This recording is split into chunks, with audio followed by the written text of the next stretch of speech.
X-Files Rewatch podcast. I'm Nick. And I'm Kim. And do we have any news?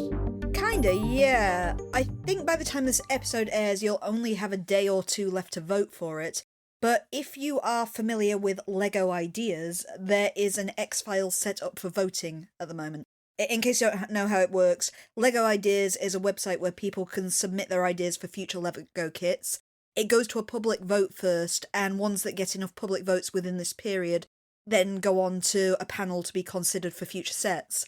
So if you really, really do want a X-Files Lego set, get on there and vote quickly. I did put the link up on our social media last week. I'll put it up again today, just so it's there and it's fresh for you.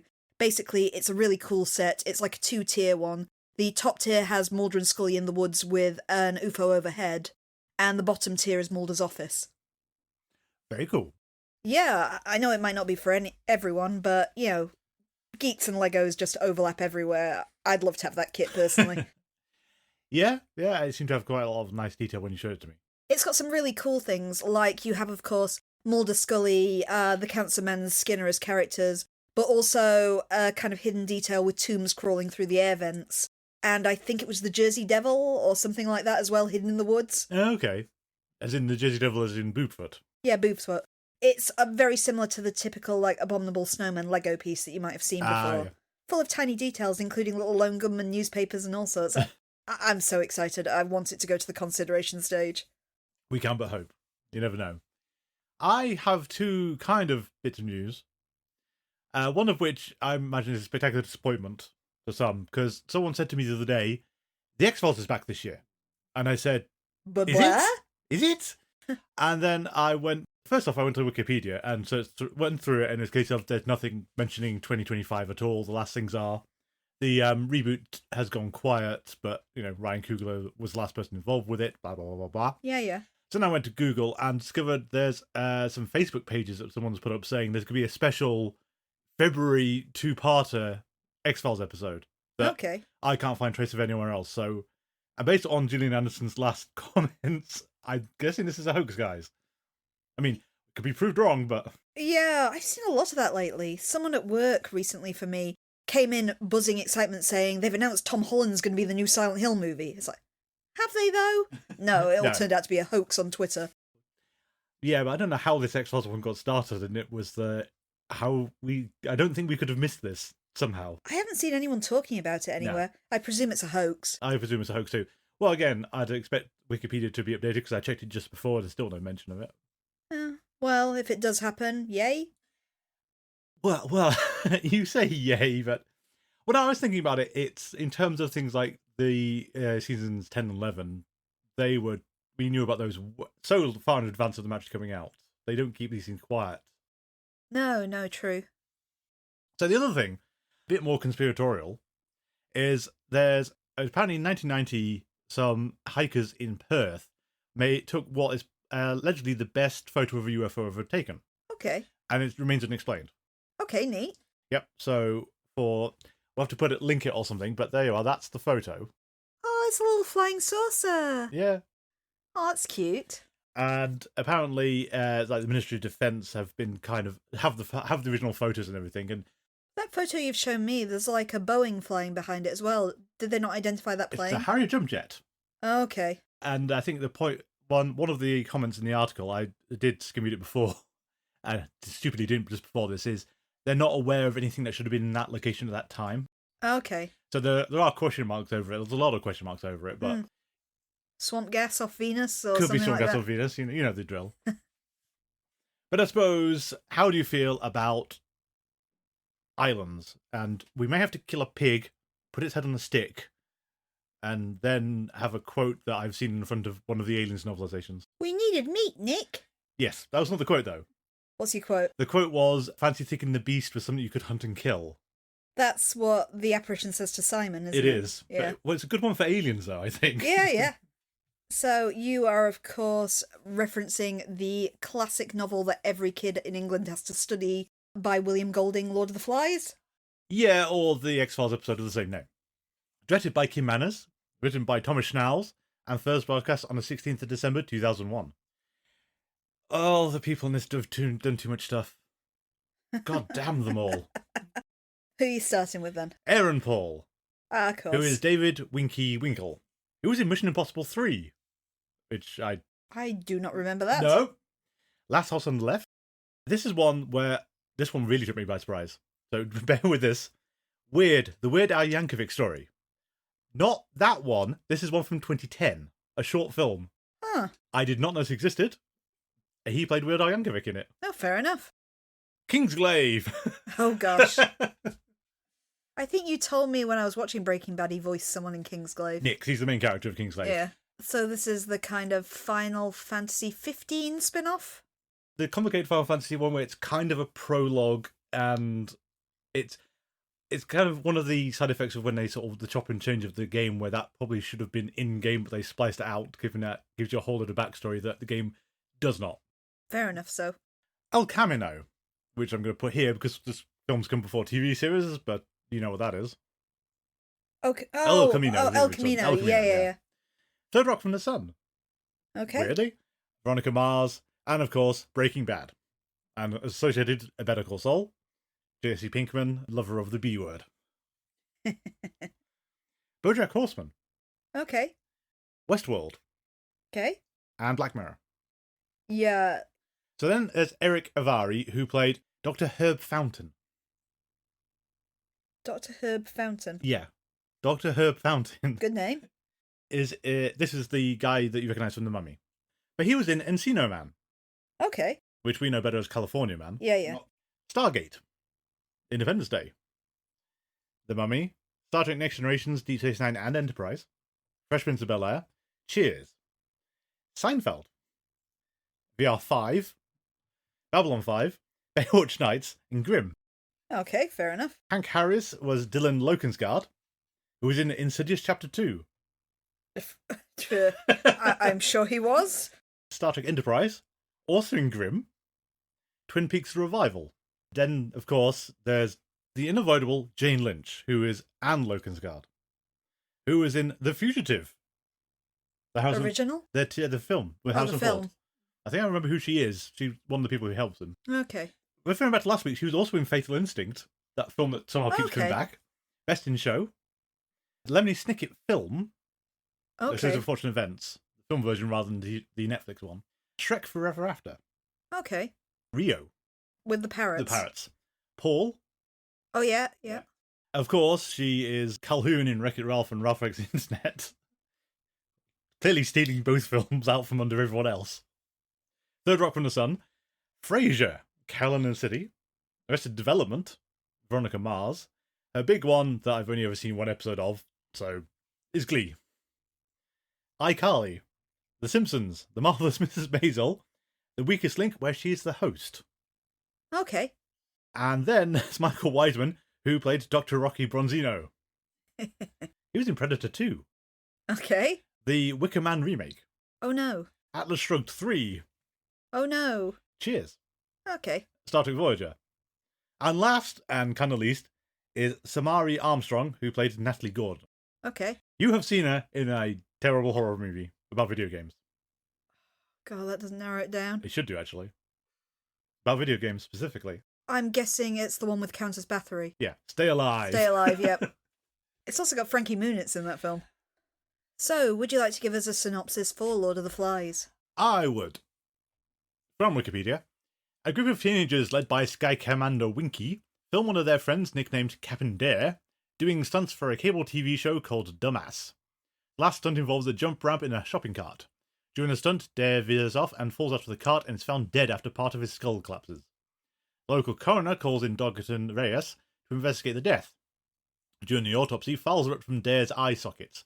Scully examines the body and finds that the insects had fed on Dare's brain to such a degree it simply collapsed. At a local high school, Winky and his brother film a memorial service for Dare, much to the annoyance of his girlfriend Natalie. The teens harass Dylan Lokensgaard, the son of the principal, and a social outcast. Doggett and Reyes arrive at the school to tell to Winky.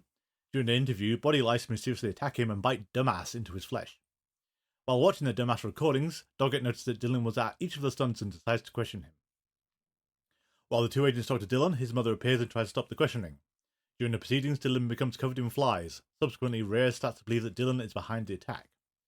The agents take a tissue soaked with Dylan's sweat back for Scully to analyse. The results show that Dylan's body fluids contain a high number of insect pheromones. That night, Natalie sneaks into Dylan's house. When they kiss, something apparently cuts her mouth, causing her to leave in tears. Dare's friends, who believe Dylan is responsible for his death, pull up a moment later and abduct him. During the drive, an insect-like protrusion comes out of Dylan's mouth and sprays webbing everywhere, causing the car to flip and crash. Duggan and Reyes arrive at the scene and are told that Dylan chewed his way out the back window. Meanwhile, Scully and her bug specialist search Dylan's home. Scully leaves to help Reyes find the teenager while the specialist stays behind. The specialist, Rocky Bronzino, is subsequently attacked by Dylan's mother. Reyes tracks down Natalie, but Reyes is attacked and cocooned by Dylan. Dylan's mother approaches him and tells him he's not like other kids and never will be. Duggan arrives at the girl's home and finds Reyes and Natalie alive. Dylan and his mother, however, are nowhere to be found. A subsequent search of the Locust Guard home reveals other bodies, including the bug specialist, cocooned but survived, and Dylan's father, who supposedly ran off years earlier. After leaving with his mother, Dylan sends Natalie one last message in the form of fireflies. I love you. Aww. I'm still not sure. It feels like a really upbeat, optimistic ending, despite the fact that she is pretty freaked out and probably doesn't want anything to do with him. That's interesting, a criticism that one of my usual sources for critiques of the X-Files did pick up on. Okay. I believe it was the Critical Guide to the X-Files guys. I think it's Sherman and Pearson. Sounds about right. The two guys who wrote that. But they comment on the fact that the episode tried its best to kind of ape the tone of something like Rain King. Oh, yeah. But it doesn't work so well anymore, as that was supposed to be a sweet, kind of touching episode that built parallels between Mulder and Scully's relationship, which isn't a thing anymore because Mulder's not in the series. That's true. So that kind of tone of episode doesn't really work anymore with Doggett and Reyes.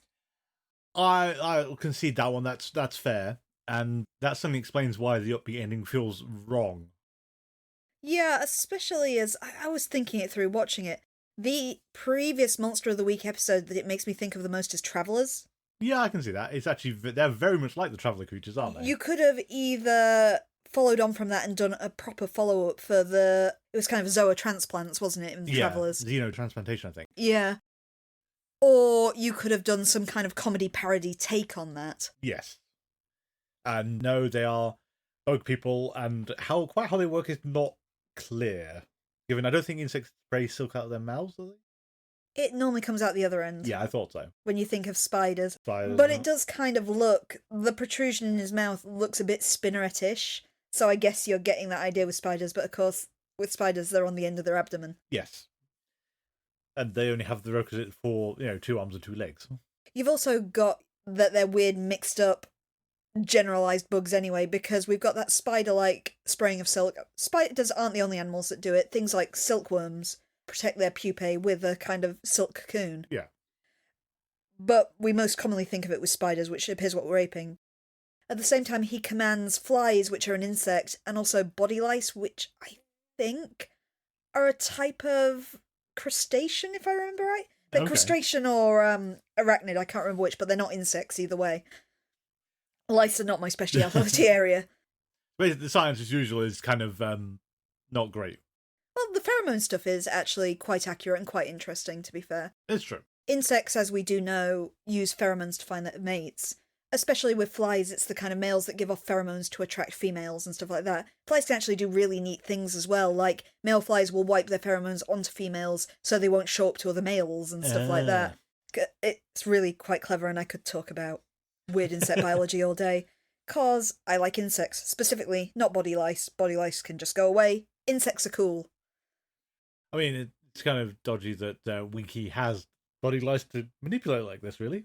Unless he's somehow infected him with lice. Well, yeah. Lice don't fly or anything, so maybe Winky had them to begin with. Yeah, let's just, let's skate over that, because that's just gross.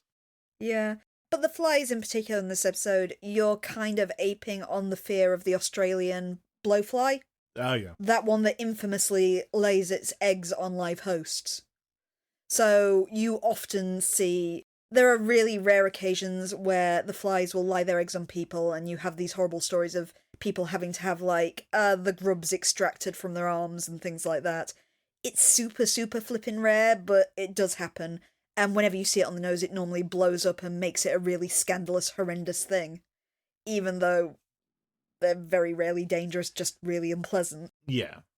But of course, in this one, it was such an invasive botfly infestation that they actually ate the guy's brain in seconds. Yeah, and it's a good mystery for the start. And so two things to come out of this one very early on is this one feels like the first one they had to write when they knew Gillian Anderson was going to be around, because she's integrated a lot better into this. It's not as kind of just forced in as last time.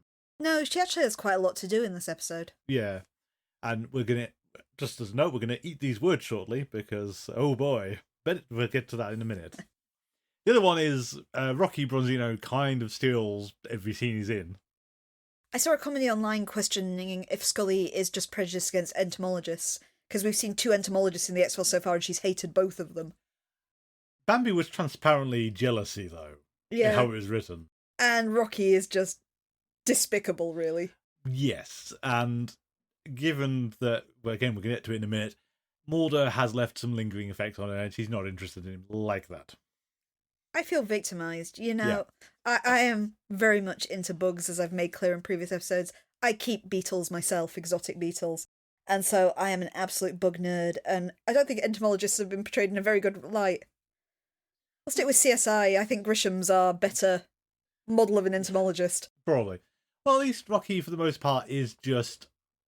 he's the rock star scientist. He's like Ian Malcolm, basically. Yeah. He's not conforming to type at all. But then, yeah, he is faking needing the breath of life, which is just, what are you doing, man? Grinning away the whole time. At least try and be a bit more subtle. It's a good job Scully's really bad at CPR, because you can really do someone an injury with chest compressions, if a competent person had been doing it. Versus Scully, who we have established cannot. Yeah. One thing you asked me while watching it, and it's one worth interrogating a bit, is does one of the central jokes of the episode actually make any sense to anyone anymore? Which is, the Dumbass Show is transparently a stand-in for a program that was big at that point in time. Jackass.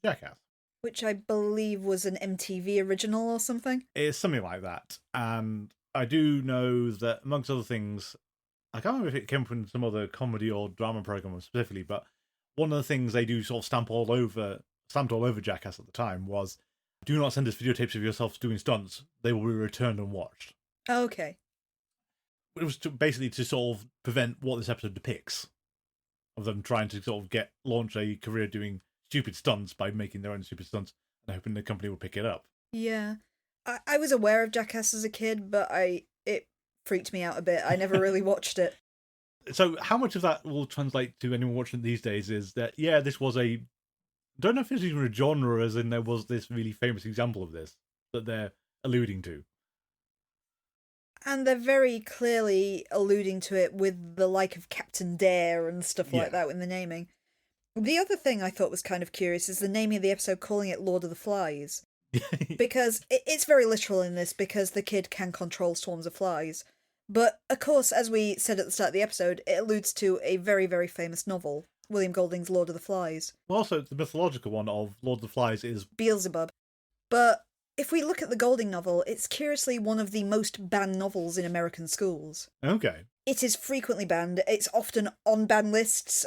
At any one time, I think it's been banned since like the 90s in Ohio or something like that when I looked it up. Because of its contents, because it's a surprisingly graphic story for something written in the 50s of public school boys slowly becoming savage and killing each other on an island. Yeah. Which has nothing to do with this episode whatsoever. No, I think they're probably just really going for, hey, he can control flies, he can be the Lord of the Flies. Yeah, there are really no similarities, apart from the fact they're teenagers, between Lord of the Flies the novel and Lord of the Flies this. Which seems... It might be one of those things just because the first thing in the UK we'd think of is that book. Like I said, every teenager is forced to study this, pretty much. But maybe in America you wouldn't draw that same similarity? Maybe not. They weren't teenagers in Lord of the Flies, they were younger. They were preteens. They were on the cusp. I'd say they were about 12, 13-year-olds. They're on the cusp. Yeah. As much as, the film the critic says you can't do a ranking situation, this is at least the best episode of this season so far. I'd say so. I don't dislike it. No. I don't think it's quite as refined as some of the similar Monster of the Week episodes, like Hungry. Yeah. the other one that notably made us sympathetic with the monster. Well, I think that's the problem is I don't know how sympathetic you feel towards him, because I suppose a lot of it is going to depend on where you are in life. Like, if you are the high school age and kind of a loner outcast nerd, maybe you can get into the whole revenge fantasy bit more. As an adult, it's a case of, dear God, man, you don't have to go this far. It's not even the revenge fantasy bit, it's kind of making an allegory for going through puberty. Because it's things like even his mother says, your body's going through changes a lot. And not at some point grabbing him saying, dear, I know you're turning into a giant spider. Yes, I do feel her circumspect thing was just to keep the episode going rather than saying the sensible thing immediately. But I do feel there's things like his relationship with Natalie isn't defined enough. Because I do get the bones of it make sense of the whole childhood friends who drifted apart because of growing up. She's wound up with the jock and everything, and he's remained very jealous ever since. Yeah. But it's her coming around to liking him feels like it's very turn on a dime. We're at that point in the episode where she has to do this. I feel you're also looking at an older model with that as well, because it's very much the 80s, 90s framework of the school with the very distinct subsets of the nerds are greasy and we don't like them, the jocks are all mindless bullies, cheerleaders are vapid, the small little circle of outcasts are the only people in the story that are tolerable. Yeah. But in modern takes from the kind of millennium onwards, we don't get that so much. We see their annoyances. We see that you can have jocks who are actually sensitive and nerds that are fun to be around and that sort of thing. Yeah, well, that made me think of 21 Jump Street, the film, where they've got into their heads what high school's going to be like going back to it. Yeah. And they're out their depth in seconds. Yeah. Because it's nothing like they expected it to be. I remember it was when things like the Marvel movies and stuff started up, and all of a sudden there was that geek chic sort of thing coming in, where people start saying, oh, geeks are actually sexy. Yeah. And I guess Stranger Things bringing D&D more to the forefront and things like that. Yeah, and it's one of the ones where, unfortunately, that's also made me think of the most overt one I can think of that was BBC Sherlock. Yeah. Because Irene Adler just says it directly to Sherlock in a sort of very tone-deaf way. Yeah. But it does make me think of the observation, more rooted in real life at least, is Star Trek. Everything comes back to Star Trek eventually. You can never escape it. It's like the 7 degrees of Star Trek. It really is. But one of the things was like kind of like your thing about, you mentioned it for Yakuza games and how everyone thought Kiryu was going to be what the female fans would like. But it was Majima. It's Majima. Everyone assumed in Star Trek it would be Kirk. And it's not, it's Spock. But anyway, so Natalie though, as you said, it's very much an old template-y kind of thing, and they're adhering to old structures, which isn't surprising for something made in 2001. That you haven't quite left that behind, but you're starting to advance into it. We were leaving that behind because things like Buffy the Vampire Slayer helped leave that behind, where the nerds were the main characters. It's true, although someone observed to me when Buffy started up that calling Xander a nerd was absolutely insane. Willow. But no, the Xander one was specifically, look how thick his neck is. Fair point. He was never a nerd, but he portrayed one. But Buffy brought us things like Cordelia Chase as the vapid airhead cheerleader, who had a surprising amount of growth through that series, and Willow being the nerve who was also very brave and slowly began to hold her own. Yes. Oh, yeah. I think it's one of these ones where you can make the argument they were behind the times or they were sort of not quite with the times, but it's not. I don't think it felt out of sorts at that era to find this kind of episode. These days you go, wow, this is outdated. Yeah. Where some of the rest of the series feels more modern. But yeah, I think Natalie, it's just conforming to a plot point that she's suddenly really into him and wants to kiss him, and then that goes horribly wrong. I'm still not sure about Natalie's trajectory. It gives me the most problem in the episode. Because you have the bit where bad stuff happens to Captain Dare, Winky is insufferable, she slowly is drawn back to whatever Spider Boy's called. Logan. They have their kiss in which she cuts herself on something in his mouth and freaks the hell out, possibly a bit too overkill over that. I think it's one of Because I think my concern would have been more I caught myself on his retainer or something like that. Well, true. I suppose you get into you'd have to have a novelization or something to know exactly what her tongue has encountered. But he doesn't always seem to have the visible spinneret because you'd see it whenever he was speaking. Well, this is kind of where the science falls down a bit, isn't it? we don't understand the biology of these creatures, and I don't think the writer understood the biology of these creatures, whatever they were. But again, it's the whole how she's left though is that freaked her out, understandably, so she ran away, and then he comes to invade her house, and she's also kind of freaked out. Then looking happy when he says "I love you" in Fireflies, just I mean, it's quite cute, but at the same time, oh god, he knows where I live. yeah. What if he comes back and makes me into a cocoon? Stalkers are adorable. Yeah, well, again, that's one of those retrospective 80s films, because I think The Onion kind of did it. It's the romantic comedy one where basically the guy is pursuing the woman all the way through and they're being rejected. It's a common thing in the 80s and 90s of either the geeky guy or the slightly insufferable person pursues the girl, eventually she gives in. Yeah. Lives happily ever after. Futurama actually does it with Fry and Leela. Okay. Because admittedly, I know it's inevitable, but it doesn't read quite right most of the time. It's one of those toxic mindsets, because nowadays, of course, you have to emphasise the fact if a girl says no, she means no, just give up, bro. Yes. Now, in the olden days, it was the girl says no, it means you're not trying hard enough, you've got to push further, prove yourself to her. Or change yourself, or you've got to save her life, whatever. There are various ways that Hollywood have done it. So you have the stereotype of him winding up standing under a window with a boombox. Which is what I was getting to. That was the infamous one. Yeah. And if it feels, basically, he's written to conform to that, and she's written to conform to that as well. I'm not quite sure where my point was going there, other than, yeah, it's odd. And then we just have Pink Floyd sprinkled into it, and Syd Barrett as flavouring, apparently. It's on his t-shirt, isn't it, Syd Barrett? And they've got some posters. I mean, I think there were a couple of his solo songs in that episode as well, like Terrapin. There probably are. I mean, I do get that, a disaffected teen in the 2000s could be into Syd Barrett and Pink Floyd. I mean, the whole thing of people in every generation discover things like Pink Floyd is the reason why people still talk about it. And then you have the horror when your dad says, oh yeah, I used to be into that too. And suddenly it seems less cool at that point. Yeah, well, you can never escape that one, unfortunately, if you're into older stuff. At the same time, I get the feeling the writer just really likes Syd Barrett or Pink Floyd, because I can't see a good reason for it to be in here when you have, so many other choices. Again, there's not really a parallel you can draw there. No, it's kind of why this is fine. I think ultimately the problem is there's not a lot to say about this episode. It's fun time, but there's nothing to it. I did see an interesting thing when I was reading it through, that Robert Patrick had problems with the script in this one because he thought it seemed too silly. And they had to kind of coach him through to deliver his lines correctly. But I thought that was interesting because I don't think I brought it up last week, but he said similar in Demonicus. He struggled to read his lines in that because he didn't like the themes of demonic possession.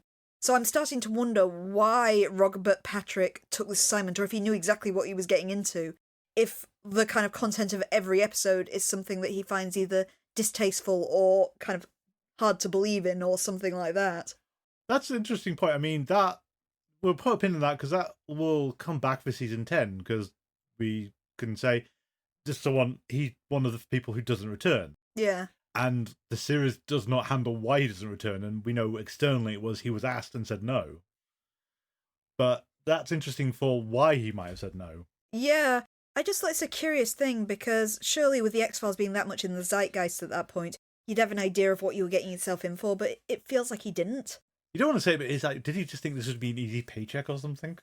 And didn't actually look into the series before deciding on? Or if he thought more like, maybe he wasn't familiar with the X-Files and thought, oh, it's all about aliens. And then he's had basically nothing to do with aliens in this run. He's had some. He briefly had aliens. No, he did. Well, okay. His first episode did deal with aliens. But, if you're thinking of the X-Files as a sci-fi series, it doesn't often have that tone. It is more of a kind of horror series. Yes, a horror anthology. Yeah. I am curious if any of the making notes I see anymore where Robert Patrick had an issue with the script. Because, that's 2 in 6 episodes now. That's an oddly high number, all things considered. Do we have anything else for this, or should we really get into our teeth into something else? Because I think we've got a lot more to say about that one. But yeah, I think just to round up Lord of the Flies, the critical reception of this series as a whole has been mixed to negative. And Lord of the Flies was no different, to be fair. A lot of people applauded the kind of body horror elements of it, but said it fell down on kind of making believable characters and a kind of contingent story. That's fair.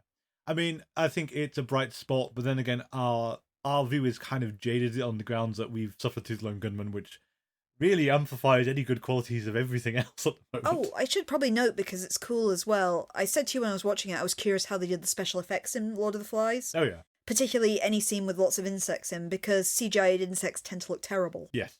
In the scenes with the guy having his brains eaten, that is largely CGI'd with just a couple of real flies to make it look real when it's crawling on his face and things like that. Yeah. The scene in which Logan is entirely covered in flies is 3,000 actual flies with a suit that attracts them just to kind of hold them against his body. Wow. So he literally is covered in black flies throughout that, which, because it's a practical effect, made it actually look really cool. Oh, yeah. That's pretty good. You've reminded me that, oddly, this is the second time we've had cocooning in an X-Files story, and everyone gets out of this one so much easier than they did in Darkness Falls. To be fair, you didn't have tons of little beetles dissolving them this time. Well, I know that. It's still odd that this is a repetitious thing we've had. Do you think if he was in the same area as them, Logan would be able to control the Darkness Falls insects? You see, that's a threat for the future. Well, what a great open-ended thing is if he could go and harvest those insects and you're doomed. Or the Corophage cockroaches.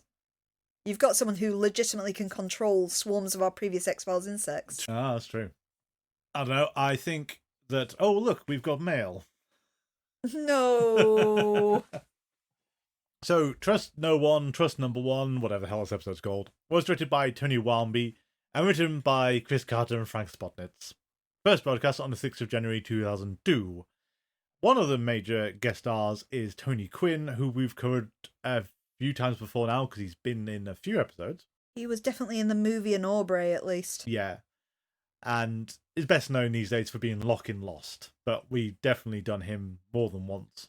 Apparently, within the industry, he's earned the nickname now of Mr. 1013 because he appears in so many of Chris Carter's series. It's one of those where I appreciate that you can recycle extras because we've noted a few of them have been in multiple episodes, but he's quite distinctive. Mm. I mean, you did think he was quite Willy when he first showed up. Yeah, I thought he was quite Willy, to be fair, so I didn't recognise him. But I did know we'd seen him before. Okay, so for the rest of them, Alan Smith was Patty. She was in Scrubs. Jason Goes to Hell. And The Animatrix. Catherine Houston was Agent E.D. Bowl, who was in Third Rock from the Sun, Seinfeld, Frasier, Buffy, Hellraiser Inferno. That one keeps coming back. Inferno, bizarrely so, yeah. And Spin City. And last, and possibly least, but this one, he's got the doozies, Fitz Halston was the station manager. Okay. Barely in the episode. Seinfeld again. Brooklyn Nine-Nine. Blood the Last Vampire. Oh. The film version. Or the OVA. The OVA, yeah. That one. Not Blood Plus or any of the rest of them. And Silent Hill Homecoming. As? Deputy Wheeler. Okay, yeah. I think he's the one who can get abducted by aliens at the end if you get the UFO ending. Yeah. What a game to wind up in. So, would you like to give us the text of this email? Not really. Nah, that's fair. After a lengthy opening sequence in which we see a lot of archival footage of Mulder and Scully under Scully's monologue, we see Scully having a coffee at a kind of cyber cafe where she checks her emails. And notably, she has an email from someone called Trust Number One, who we assume is Mulder. While at the shop, she notices a crying baby and its mother, who is Patty, having a very loud argument with her husband outside. She offers to help Patty, who seems distressed, however Patty just kind of brushes her off at this time. Later on, Scully gets a visit from Doggett and Reyes, who claim they have information about someone who claims to be able to provide them with vital details about the identity of the super soldiers, but will only give this information to Mulder. Scully lies to them, saying that she does not know where Mulder is because she's worried about his safety. Later that day, Scully sees Patty having another argument with her husband again, this time near Scully's apartment. Scully is concerned for Patty's safety, giving her access to her apartment and also a phone to use, as well as somewhere safe to stay. The following day, she wakes up to find that Patty has disabled her baby monitor and is trying to steal William from the apartment.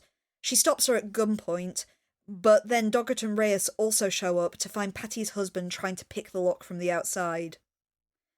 With the two in their custody, the husband reveals that he works for the NSA and has discovered the super soldier project, and he is the one who wants to expose it to Mulder. He claims that his and Patty's daughter is also special, like William, and they are trying to protect them both. Later that day, Scully is contacted by the NSA agent's boss, who is only known in the credits and never mentioned to by name in the episode as the Shadow Man. He has been monitoring them remotely through CCTV cameras and various other tech, and he provides her with instructions to meet him at a very remote location. After forcing her to change cars several times and also change the clothes she's wearing, he eventually confronts her and says that he knows everything about her, including that one lonely night that you invited Mulder into your bed. He also, once again, like the other NSA agent, says that he has information on the Super Soldier Project, but will only tell it to Mulder. This time, Scully decides it's time to call Mulder and tell him to come back from train, hoping to get information from the Shadow Man. Doggett rightfully warns her that this could be a trap, but Scully misses Mulder and is determined to see him again. They go to the train station together with Reyes and the NSA agent, but while on the platform, the NSA agent pulls his gun and seemingly is about to shoot Scully. Turns out he's not aiming at her, but at the Shadow Man just beyond her. However, the Shadow Man shoots first and kills the agent. The Shadow Man then also tries to kill Scully, but Doggett saves her by shooting the Shadow Man in the knees, which forces him to fall in the path of the coming train. The train passes by without stopping. However, when they later investigate the tracks, they cannot find the Shadow Man's corpse anywhere, and realise he must have somehow got on the train and be heading towards Mulder's location. Scully, Doggett and Reyes follow the train to a rock quarry, where they see that someone, we presume from a distance it's Mulder, jumped off the train. They split up to search for him, but Scully instead encounters the Shadow Man. He attacks her, but he is suddenly destroyed as he gets too close to a vein of magnetite in the quarry wall. Scully is relieved that the threat is gone, but she's left, of course, not knowing where Mulder now is. Thank you. Oh, so many problems. It's almost too much, isn't it? Never thought I'd say this, but did Chris Carter not want to come back? I know he said he didn't think he was coming back, but did he not actually want to be here? It's a very good question. Given this seems to be one of the worst assassinations of Scully's character we've had since Never Again. Yeah. In fact, a lot of critics at the time said that the writers seem to have forgotten how to write both Mulder and Scully. Yes. I mean, yes. Well, we're assuming those emails came from Mulder. Which they do pretty much guarantee, but still, we don't know for sure. And, his username of Trust No One is the lines that Deep Throat spoke to him. Yeah. You kind of want to say Mulder, choose a different pseudonym. Because that one's not hard to figure out, and I'm pretty sure that the people who've been watching you already will work out that's you. Oh, you mean like the fact that Scully's made the mistake of every person who's set up an internet account for the first time and her username is a dog's name? Yeah. With the numbers after it. I mean, I did like that at least. It's quick, whatever it is. Yeah.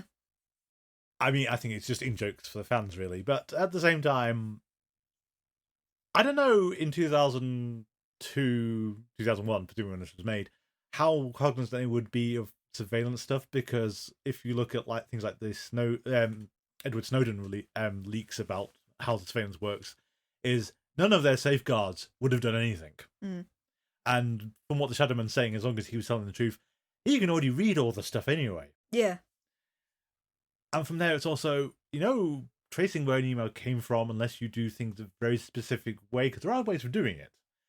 It involves hoops, and it's not guaranteed, and it's a bit of an awkward thing, because of course it has to be, otherwise everyone would do it. Yeah.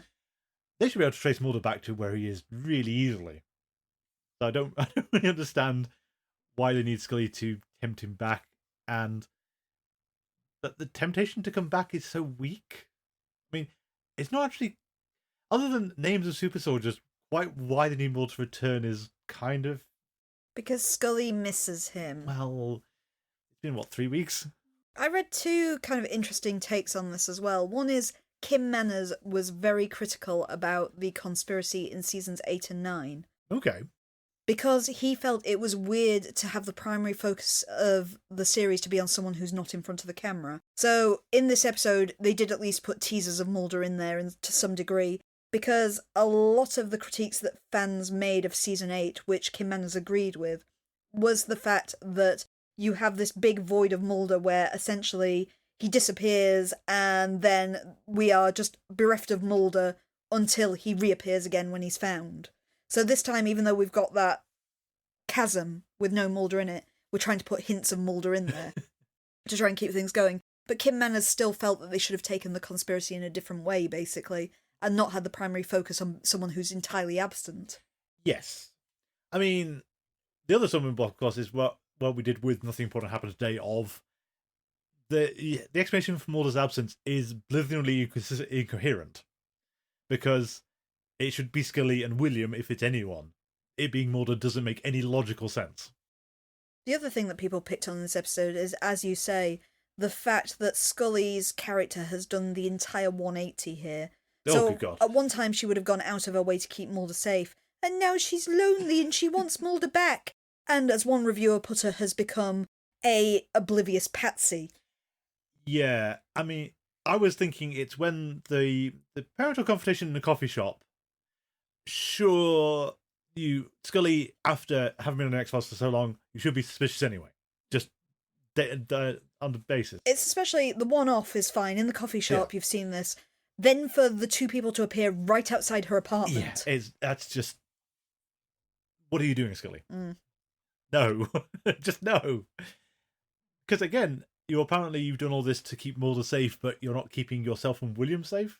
No. So she invites a stranger into a house. I mean, I understand the whole maternal caring for this other mother thing. And I understand that they're trying to play this off as this is why she's managed to get under her defense and everything. But still, Scully puts William into a cot and then lets this stranger sleep in the same room as him, next to the front door. Or she goes and sleeps in the bedroom. Yeah. And Scully, you're quite well paid for an FBI agent. I'm sure you could buy this lady a hotel room somewhere. I think it's tell me that you don't understand how a woman thinks without saying you don't understand how a woman thinks. Yeah. Because it's one of those things you see that it's often cited as like men can't understand why women don't feel comfortable walking places alone at night. Because you're not as vulnerable as a woman is. Yeah. And a counter-argument of you don't know that any man who's walking behind you doesn't mean you harm. That sort of logic. At the same time with Scully, you think it would be amplified a million times because she's got a baby. So you've got that maternal need to protect the baby at the same time. Yes. And on top of that, she has been the focus of a conspiracy. She's been abducted by some shadowy force of unknown provenance. She's had multiple serial killers break into her apartment. I mean, one serial killer is bad enough, but she's had at least two. Yep, true. That's really bad. As well as various men in black and assassins and things like that. And it's also when, the Shadow Man reveals that he's been spying on her and he's got a camera inside her apartment anyway, even though they closed the drapes. Yeah. And it's that, why do you and Mulder only look for bugs when you've given a hint they're there? Why does this not become a daily exercise or weekly exercise to check if there's something in the apartment? Yeah, Mulder's found a couple of bugs in his place before. I know, and it's that, why do you relax and then get freaked out when the next one comes up? Because they've already done this to you. Think of this, horror, particularly in recent years, has really lent into isolating women as being a terrifying thing. So Scully has sent Mulder away for her own safety, choosing to live alone with her very theft-attractive baby. Alone, because we're worried about Mulder's safety. And also, I saw another critic point this out as well, is what does that tell you about Mulder is that Mulder will run and protect his own hive and leave the love of his life and his son unprotected.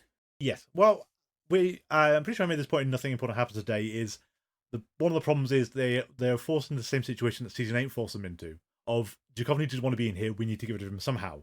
But they already used Abducted by Aliens, which was the absolute best way of clearing him off the board. But at the same time, this is Kim Manners' point exactly, Yeah. of then do something different and stop focusing on him. Exactly. I think they're trying to appeal to the fans, and I'm pretty sure they had whatever agreement in place for the last two episodes. So you can't dispense with them entirely because you need everyone to anticipate him coming back. I believe it's 4 episodes, technically, episodes. He shows up in the series, but 2 is archival footage. Yeah. So I think it's this one and Jump the Shark is archival, and he shows up in William and the Truth, if I remember correctly. Yeah, you should be doing something else and not. But I think they're trying to keep anticipation for the climax, which is why they can't write him entirely.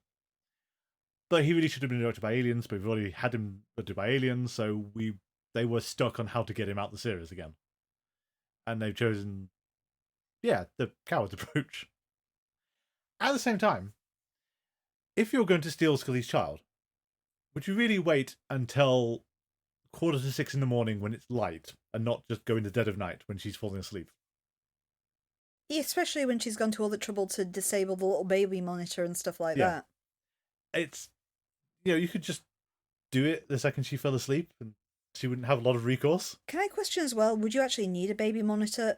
She's not in a house, she's in an apartment. The baby's in the next room. Maybe Scully needs to sleep with her door shut?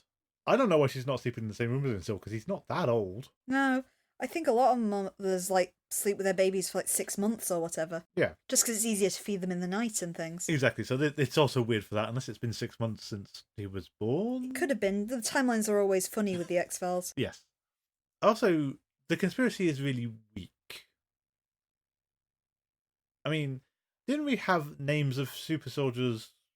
Was that what Mulder did on that first episode? He came back and met Doggett and got on badly with? Or was that a different list of names? I don't think we've had a name of super soldiers yet. They haven't really been called super soldiers to this point. Oh, yeah, someone has said it in this season. Okay. I think Doggett actually says it in this episode, is so-called super soldiers. Yeah. In all these conspiracy things, I mean, I think it's a problem that's been going on for a while, but one of the things is they apparently have an alleged list of super soldier names. Yeah. They only give to Mulder, despite the fact you could say, Scully's on side, she's not going to give it over to the conspiratorial people. You can be suspicious of Doggett and Race as much as you like, but Scully should be trustworthy. Yeah. And otherwise, we'd have to say that, the only reason you want to give it to Mulder is you want to kill Mulder. Doesn't someone say that the risk is Mulder or William? They're the ones that basically are the troublesome elements. And that reinforces the previous point of, okay, Mulder, fair enough, but William is still here. Yeah. Do something with that. But if Scully gets a list of names of super soldiers, what does she do with them? At the same time, I guess you'd argue that they haven't approached Scully about it all. It's Doggett that kind of has heard from this informant. True, but what's he do with the list of names? Doggett's an altruist. He thinks that he'll be able to put things to justice. Well, I suppose so, but... Because, that was his first thought, and people have said this to him a few times, all right, and then what? Yeah, what do you think you're going to do with this list of names? Doggett's a cop, though, and he lives in this world of the guilty will be found guilty. That's true. I think it's like a few things. I mean, I've been making that point since the start of people saying, we've been following your work with interest. It's like, what work? He files reports to the FBI. Mm. And expose the conspiracy, and everything will become better. It's like, he's not an investigative journalist. Did you want to write this to be Kolchak? True. Yep. Someone who could let people know about the truth about these circumstances. Do you want to talk about magnetite? Oh, you mean iron ore? I do mean iron ore. You mean that thing that steel's made from? Yeah, and where else is it found? The human body. Yeah. Specifically in the frontal lobes of the brain. I understand that everything needs to have a weakness in narratives. Like Superman's got his kryptonite. Superman's got his kryptonite. The aliens and signs had water, which you still can't quite get over that one. I kind of see what Shyamalan was going for at the same time. There's a lot of it on this planet. What are you doing? Captain, I found a planet that's 70% water. Should we land on it? Well, can we land on the dry bits? Oh, sure. There's water on the dry bits too. Also, those fleshy things are after, they have a lot of water in them as well. And yes, some guy will hit you with a baseball bat really hard, and the daughter, who's been leaving glasses of water everywhere for really spurious reasons, will tip them over on you. But at the same time, super soldiers are weak to magnetite. Yes. Which is one of the few naturally occurring magnetic substances on the planet, but is actually really common. It's iron ore. Yeah. And get into an awkward bit about alien species there with the, would they know, would they think to look for it, do they know, have they encountered anyone else?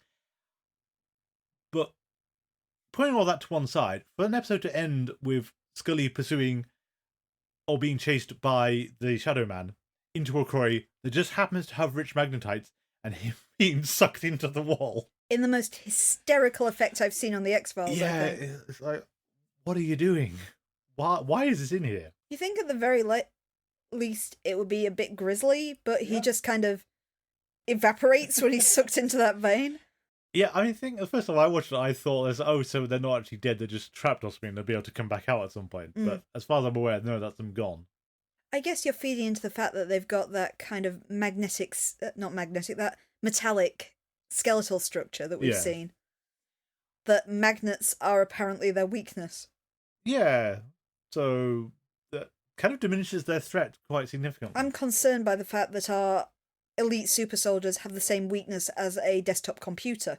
Yeah, Bender from Futurama. Bender from Futurama, yeah.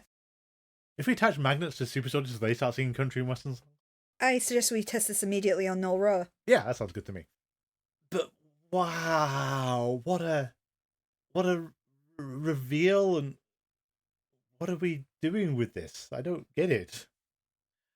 I mean, to be fair, the actual risk of super soldiers is not defined, or not well defined. I mean, I wonder if this is Kim Anna's complaint as well, is the fact that the threat doesn't make a lot of sense, or I don't understand what the threat even is. I think it's because we're missing the connecting pieces. Like in early series, where it took us a long time to connect the dots between the Syndicate, Purity Control, the Black Oil, and slowly, to varying degrees of success, they did connect them all up into one big thing. Yeah. The super soldiers just seem to be out on a limb at the moment, and we don't really know how they connect into the bigger picture.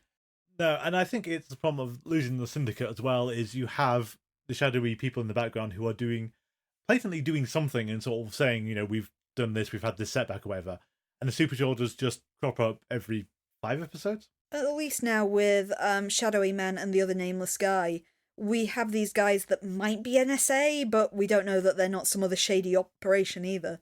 No. I don't know, everyone just feels like they're going through...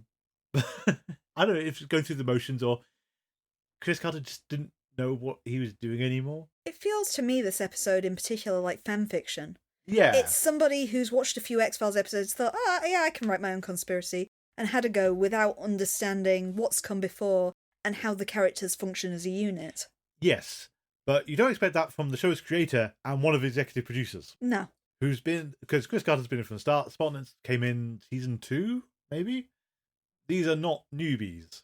They're people who should know how to write Scully, and the fact that Scully wouldn't put Mulder and her child in danger in this way. No, and also that Scully doesn't do romance like this. I mean, it's been 7 years before she sort of got into a meaningful relationship. I think you hit the nail on the head at the start by commenting on Never Again, the other point where we noted that Scully seemed wildly out of character. And I know that's oddly an episode that's quite loved by fans and that Gillian Anderson herself quite enjoyed, but it still has never quite sat right. Yeah, I mean, I understand Gillian Anderson for it requires more effort and it's a stretch of doing things differently. And we made the point at the time as if you'd relook at this episode slightly, it works a lot better because it's her reacting to the news of her cancer. Yeah. And then that makes a whole lot of it fall into place and it actually works a lot better. But it's unfortunately it happens before that. But we also noted it was Morgan and Wong's the second time they said goodbye to the series. And it feels like they went out on a much less friendly note. They didn't just burn the bridge, they decided to douse it in napalm first. Yeah, but it's like, contrast that to the Hand of Villette, where, bye-bye, nice working with you on the blackboard, which is the double effect message. Never Again did not have anything close to that. Everyone was being really mean and petty. Yeah. And it ended with that really snide comment from Mulder. Yeah, and it's what could have been a nice joke of Scully is one of the only people to get into the X-Files twice. Yeah. Although, to be fair, I think Samantha should be in there like 3 or 4 times now, because, good God. And Mulder should be in the X-Files. Shirley Toombs got into the X-Files twice. They had 2 separate cases with him after they thought he'd been defeated. True, although... Depends how you count it, though, because presumably it's the same ongoing investigation since he was still alive. Okay. And Scully's in there for 2 completely different supernatural phenomena. Trying to think of any that came back from the dead, but yeah. Pusher. Kinda. Pusher didn't come back from the dead, he never died. No, we haven't had many come back from the dead. One that you thought you completely obliterated, no. Aside from Mulder, who did come back from the dead. True, yep. See, he's in there more times than Scully. Fanfic, yeah, I mean, we're going to have to get into the kind of suspect area of Mulder and Scully fans, we do understand where you're coming from. We do understand the appeal. We do understand how you got here. This is a dreadful example of this. Yeah. We could cope with Millennium. We could cope with Rain King. Is a perfectly good example of, hey, there's them ticking along quite nicely. Even as much as we have problems with the end of the postmodern Prometheus. Not this time. No. Because that's not Scully. Mulder is a self-serving jerk. It can't get worse, right? We got to get better from here. You'd think so. Well, I was going to say, well, there's some interesting pins we have to put into place. Because William is basically on the dartboard, but we have so many weird things to say about William. And how he fits into the rest of it. But it's contrasting, like, this episode to I Want to Believe is going to be very interesting. True, yeah. Just given how that film is set up and what the situation is. I don't think we can say much more about Trust No One other than it's a terrible episode. It doesn't really push the conspiracy forward. I suppose it gives us a super soldier weakness is the best you can get out of it. And our character development, I think, slides back to about season 1. Yes. Oh, I would say one thing then is the cast is too big now. The cast is too big. The cast is too big. Because if you look at what happens in this episode, Scully gets something more like a starring role. Reyes is almost pushed off the table. Yeah, she didn't have a lot to do this time. Doggett is somewhere in the middle, which sounds not too bad. To be fair, Doggett doesn't have a great amount to do. He just appears at like the start and end of the episode. But I think Reyes really suffers in this one, while Scully is in Ascendant. They don't know how to juggle the cast of this size. They've been writing for Mulder and Scully for too long. Anyway, so what's next? Next week's episodes will be John Doe. Oh. And Hellbound. Oh. I remember Hellbound pretty well. John Doe. Ironically, the Amnesia episode I don't remember as well. I don't remember that one either. If you'd like to passionately defend this episode, because again, I do wonder about the people who rate these episodes that we just really don't get on with. I couldn't find much good about I know. Trust No One, to be fair. We found Defenders of the Lone Gunman. And again, I'm assuming it's called Trust No One as well, because I've seen people call it Trust Number One as well. Like, why would it be called that? That I doesn't think make it's sense. Trust No One. There's no full stop in there. Yes. Also, it doesn't make sense as an allusion to Mulder. Oh, interestingly, did you know in Latin America the episode's called They're Watching? That's a better title. Which is also the tagline at the start of the episode. That makes sense. I mean, we're trying to move on from it, but I'm sorry, I'm just going to have to go back to it. How is the fact they're under surveillance a surprise? I don't understand this at this point in time. There is a guy, I'm sorry, I will have to look up the guy's name and I will correct this next time, who wrote a book about re-examining the X-Files following 9/11, and his big disappointment for the episode was that they didn't focus on the surveillance aspect more. Because it's just kind of, you see it a lot, early in the episode in particular, you see a lot of the people watching Scully on screens. Yeah. But after a point in the episode, it just kind of tails off and we just don't talk about it. Yes, well, Scully does not react to this, the fact that she's been under surveillance for no good, coherent reason. Other than the fact she's tied into the conspiracy, but it doesn't affect her. She's not taking any steps to try and stop it. Again, if they can read your emails, I'm pretty sure they could have figured out where Mulder is and don't have to go through this whole silly shenanigan. But if you'd like to defend the episode, our email address is thingsgettingstrange42@gmail.com. Alternatively, you can get us on social media. Please hook me up if you do want to defend the episodes, as Nick says. Or alternatively, if you have anything you'd like us to promote that's X-Files related at the start of the show. You can find us on Twitter and Tumblr at GetStrange42, on Mastodon at GetStrange42 at universedon.com, and on Facebook, where you can find us by searching for Things Are Getting Strange and X-Files Rewatch Podcast. Additionally, if you're not sick of my voice right now, I also stream live on Twitch TV under the name of AdverseCamber42, just doing whatever I'm currently playing on PlayStation 5. My main stream is live Mondays and Wednesdays at 8pm GMT and Saturdays at 5pm GMT, where I'm currently playing Yakuza 4 Remastered and Disco Elysium. Though at the moment as well, if you find me on a Sunday morning, again working GMT, I'm also currently playing through Poppy Playtime. We have a Patreon, patreon.com/thingsargettingstrange, where for as little as $3 a month you can help us keep the lights on and have access to our bonus episodes, including our Let's Play of the first X-Files game, the X-Files game, from 1998, with Craig Wilmore and so much death. Oh, so much death. And a mishmash of Piper Maru and a few other conspiracy bits and pieces. Probably still preferable to this season. I'd take it. Our theme music is envisioned by Kevin MacLeod. You can find it on Computech.com, licensed under Creative Commons by Attribution 3.0. Thank you all for listening, and until next time, please remember, they're watching.